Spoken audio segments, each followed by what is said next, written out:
నారా లోకేష్ అనే నేను శాసనసభ సభ్యుడినైన ఎన్నిక అయినందుకు శాసనం ద్వారా నిర్మితమైన భారత రాజ్యాంగం పట్ల నిజమైన విశ్వాసం విధేయత చూపుతానని, భారతదేశ సార్వభౌమ అధికారాన్ని సమగ్రతను కాపాడుతానని, నేను స్వీకరించబోయే కర్తవ్యాలను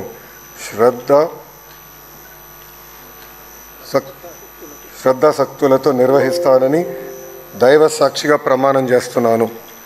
ఆంధ్రప్రదేశ్ శాసనసభ సభ్యుడైన నారా లోకేష్ అనే నేను సభ నియమంలో కట్టుబడి ఉంటానని, వాటిని అనుసరిస్తానని, సభ మర్యాదలను పాటిస్తానని, సాంప్రదాయాలను గౌరవిస్తానని దైవ సాక్షిగా ప్రమాణం చేస్తున్నాను.